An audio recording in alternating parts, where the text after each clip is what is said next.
Hi friends, welcome to my channel stories by బాబు.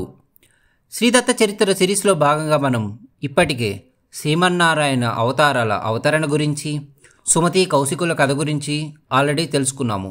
మీరు కానీ ఆ వీడియోస్ ఇంకా చూడనట్లయితే మన ఛానల్లోకి వెళ్ళి ఆ వీడియోస్ వెంటనే చూసేయండి. ఈ వీడియోలో భాగంగా మనం అనసూయాదేవి దేవతలను అనుగ్రహించడం గురించి తెలుసుకుందాము. బ్రహ్మదేవుని మాటలు విని దేవతలు వెళ్ళి ఆత్రిపత్ని అయిన అనసూయాదేవిని ఈ ప్రసన్నురాలిని చేసుకొనిరి. పిమ్మట ఆమె ప్రసన్నురాలి మీకేమి కావాలను కోరుకోమని పలికెను. దేవతలు సూర్యోదయం కావలను అని, పగలు జరగవలను అని కోరుకొనెను. దానికి సమాధానముగా అనసూయాదేవి ఇట్లు పలికెను: దేవతలారా, పతివ్రతా ప్రభావము చాలా గొప్పది. ఆ సాధ్విని గౌరవించి పంపెదను. తిరిగి అహోరాత్రములు కలుగునట్లు చేసేదను. సుమతి భర్త అయిన కౌశికుడు శాపముచే నశించకుండా చేస్తాను అని అనసూయాదేవి వారికి తెలిపెను.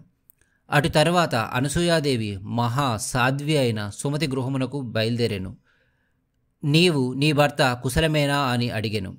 భర్త సుఖమును కోరు ఓ మహాసాధ్వి, నీవు ఆనందంగా ఉన్నావా?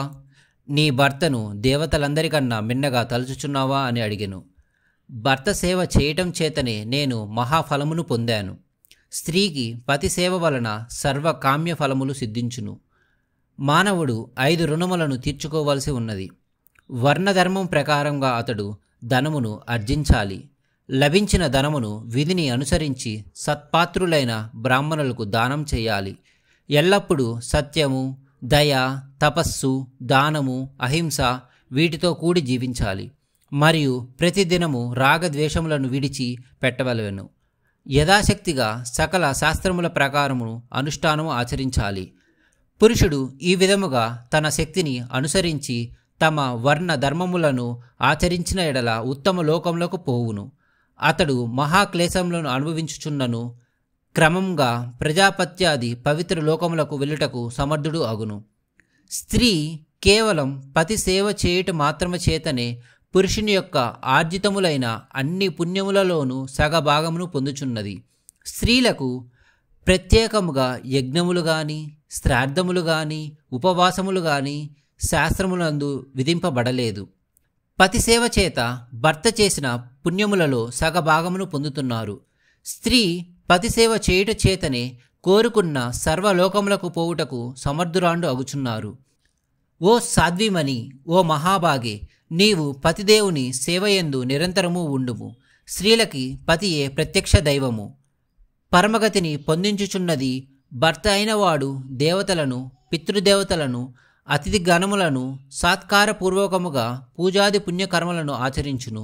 భార్య పతి సేవ చేయడం చేతనే అనన్య శ్రద్ధాభక్తుల చేత సేవించినచో పతి చేసిన పుణ్యములందు సగభాగమును పొందును.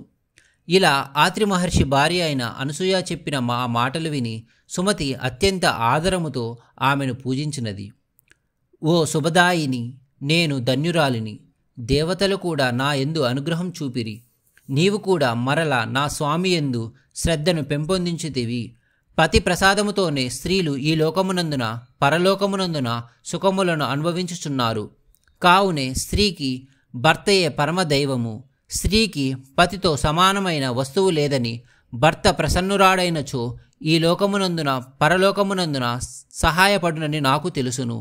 ఓ యశస్విని, పతి ప్రసాదము చేతనే స్త్రీలు ఈ లోకమునందున పరలోకమునందున సుఖములు అనుభవించుచున్నారు. కావున స్త్రీకి భర్త పరదైవమై ఉన్నాడు. ఓ మహాభాగి, శుభే, నా గృహమునకు నీవు వచ్చావు. పూజ్యురాలైన నీకు నేను కాని నా భర్త కాని చేయదగిన ఏ కార్యమైనా ఉన్న ఎడల చెప్పుము అని విన్నవించుకొనెను సుమతి. సుమతి మాటలు విని అనసూయ సంతోషించి, ఓ సాధ్వి, నీ వాక్య సారముగా అహర్నిశములు అనగా పగలు రాత్రి విభాగము నశించినది. దీనివలన సమస్తము అయిన సత్కర్మములు నిలిచిపోయినవి. దేవతలు అందరూ అత్యంత దుఃఖితులై దేవేంద్రునితో సహా నా దగ్గరకు వచ్చిరి. పూర్వము వలనే పగలు రాత్రి అను విభాగము జరపవలెను అని నిన్ను ప్రార్థించారు.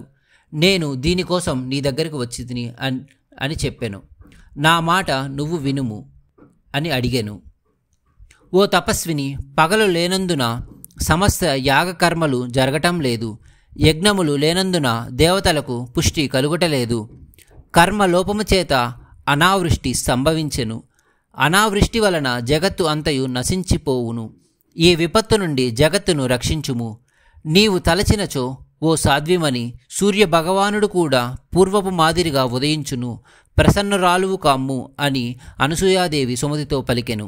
అందుకు సుమతి, ఓ మహాభాగే, మాండవ్య మహర్షి మహాక్రోధముతో నా భర్తను సూర్యోదయము కాగానే నీ భర్త మరణించుగాక అని శాపము ఇచ్చెను.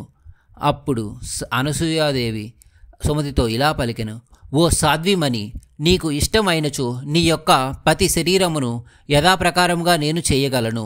పతివ్రత స్త్రీల మహిమ నాకు బాగా తెలుసును. పతివ్రతలు నాకు పూజ్యనీయులు. అందుచేతనే నేను నిన్ను గౌరవించుచున్నాను అని చెప్పెను. అంతటా సుమతి, నీవు చెప్పినట్లే నా పతి శరీరమును యథాప్రకారముగా చేయము అని ప్రార్థించెను. తపస్విని అయిన అనసూయ సూర్యునికి అర్ఘ్యము ఇచ్చి సూర్యదేవుని ఆవాహన చేసెను.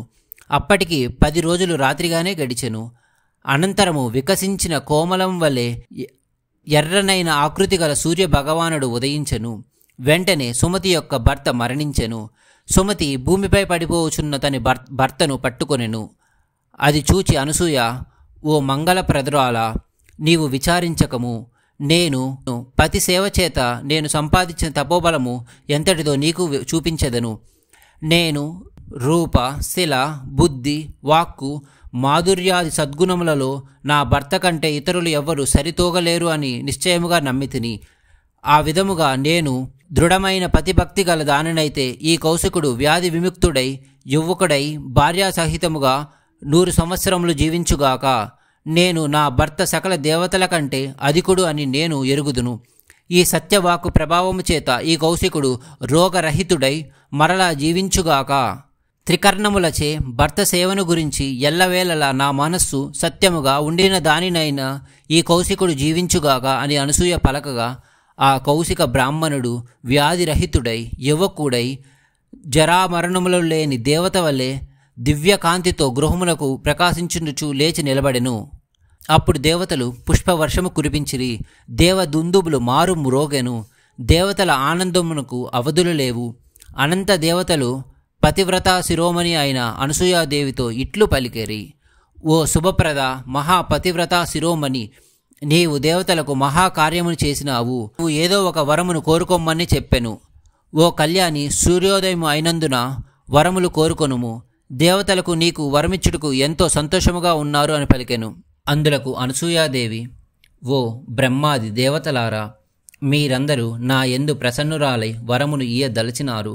వరమునకు నేను యోగ్యురాలిని అని మీరు తలచినచో, వరదులగు మీరు త్రిమూర్తులగు బ్రహ్మ, విష్ణు, మహేశ్వరులు మాకు పుత్రులు అగునట్లు వరమును ప్రసాదించుము.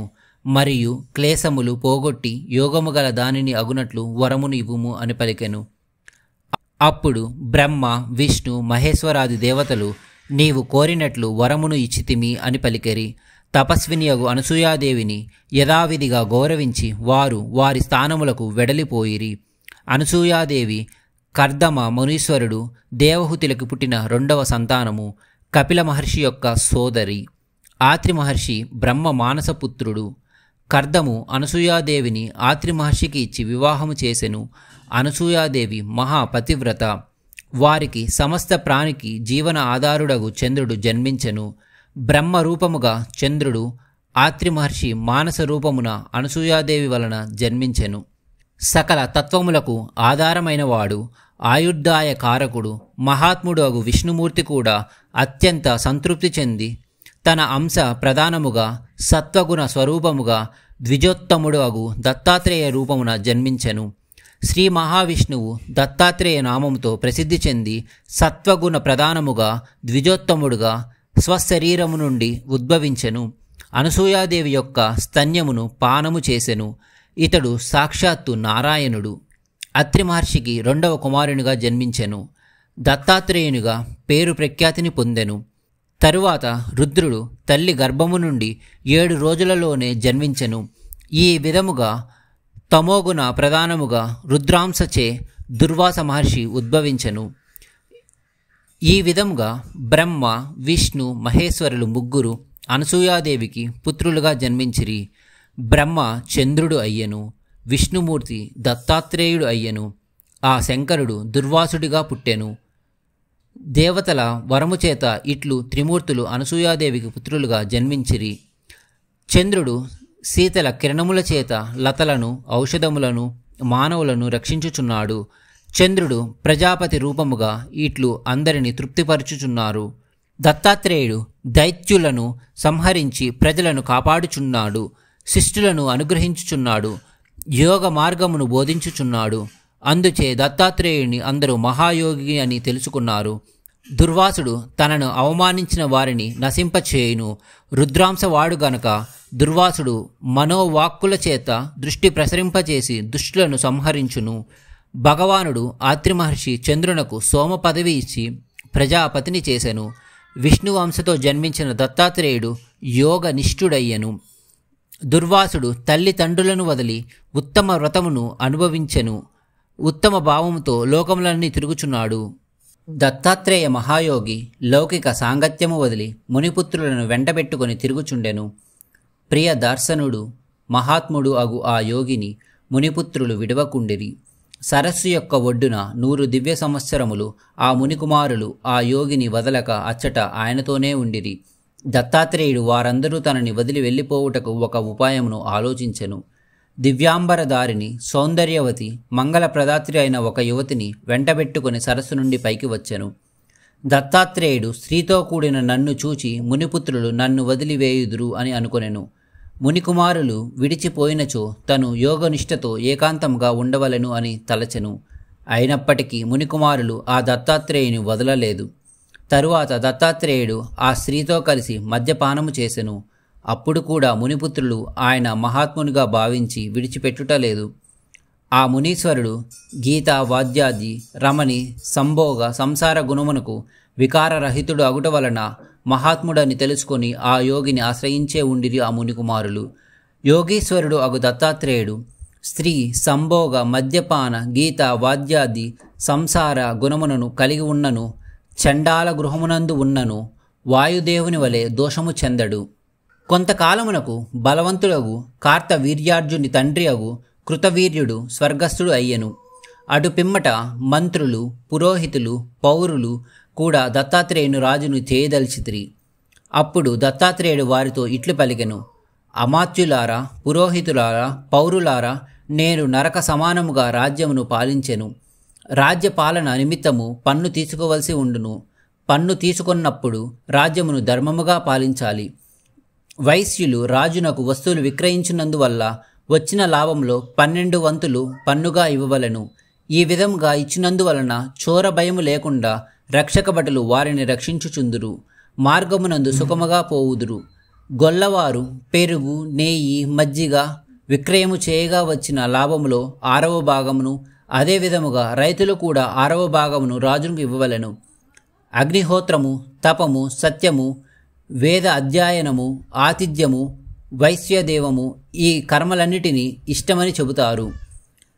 దిగుడు బావి, చెరువు, దేవాలయములు, అన్నదానములు ఈ సత్కర్మలను పూర్త అని చెబుతారు. అధికముగా పన్ను తీసుకొనిచో ఆ రాజుని దొంగగా చెప్పవలెను.